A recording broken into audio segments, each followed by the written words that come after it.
আসসালামু আলাইকুম এভরিওয়ান, কেমন আছেন? আশা করি সকলেই ভালো আছেন। তারপরে আমাদের চলে আসলাম আরও নতুন একটি ভিডিও নিয়ে। তো আজকের ভিডিওতে আপনাকে দেখাবো মোবাইলের নাম্বার সেভ করতে পারতেছেন না, এই সমস্যাটা কীভাবে আপনি সমাধান করবেন। তো আমাদের অনেকের মোবাইলে দেখা যায় নাম্বার সেভ করতে পারতেছি না। তো আগে কিন্তু নাম্বারগুলো সেভ করতে পারতাম, বর্তমানে কি একটা সমস্যার কারণে কিন্তু এই নাম্বারটা সেভ করতে পারতেছি না। যে কোনো নাম্বারই সেভ করতে গেলে সেভ হয় না। তো এই সমস্যাটা কীভাবে আপনি সমাধান করবেন, তো পুরো প্রসেসটা কিন্তু আজকের এই ভিডিওতে দেখিয়ে দেবো।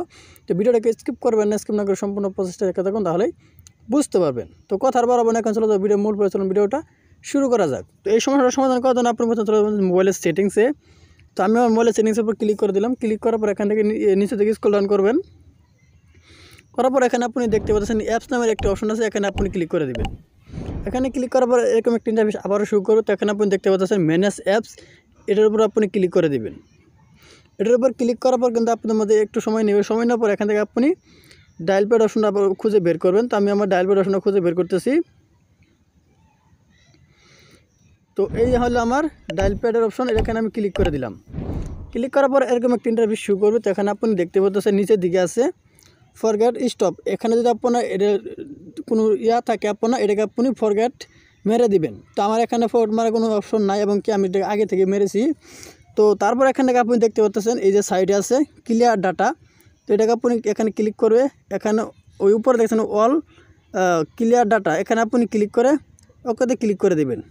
ক্লিক করা হয়ে গেলে এখান থেকে আপনি উপরের দিকে স্ক্রল করার পর এখানে আছে অ্যাপস পারমিশন, এটার উপর ক্লিক করে দেবেন।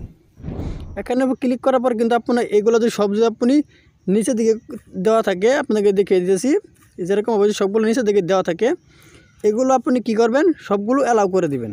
যদি এরকমভাবে সবগুলো নিচের দিকে থাকে, এগুলো আপনি সবগুলো অ্যালাউ করে দিবেন। এই যে এরকমভাবে সবগুলো আপনি অ্যালাউ করে দিবেন, এগুলো আপনি সবগুলো অ্যালাউ করে দেবেন। করে দেওয়া হয়ে গেলে এখান থেকে আপনি বেগে বেরিয়ে আসবেন। বেরিয়ে আসার পর এখানে আপনি দেখতে পাচ্ছেন স্টোরি নামে একটি অপশন আছে, যে স্টোরি, এই স্টোরির উপর আপনি ক্লিক করে দিবেন। স্টোরির উপর ক্লিক করার পর এখানে আপনি দেখতে পাচ্ছেন নিচের দিকে আছে ক্লিয়ার অল ডাটা, এটার উপর ক্লিক করে দিবেন। এখানে আবার পুনরায় ওকেতে ক্লিক করে দিবেন। ক্লিক করে দিয়ে এখান থেকে আপনি সুদা বেগে বেরিয়ে আসবেন। এখান থেকে আপনার কোনো কাজ নেই, সুদা বেগে বেরিয়ে আসবেন। বেরিয়ে আসার পর আপনার মোবাইলটা একবার বন্ধ করে আবার পুনরায় চালু করবেন। চালু করার পর আপনি যে কোনো নাম্বার কিন্তু আপনি সেভ করতে পারবেন। এই সমস্যা হওয়ার কারণ হচ্ছে আপনার স্টোরিটা ভুল হয়ে গেছে, এর কারণে কিন্তু আপনার কোনো নাম্বারই সেভ হইতেছে না। তো এগুলো যদি আপনি ক্লিয়ার করে দেন, তাহলে কিন্তু আপনার যে কোনো নাম্বারই আপনি সেভ করতে পারবেন। তো এই ছিল মূলত আজকের ভিডিও। আজকের ভিডিওটা মনে বুঝতে পেরেছেন।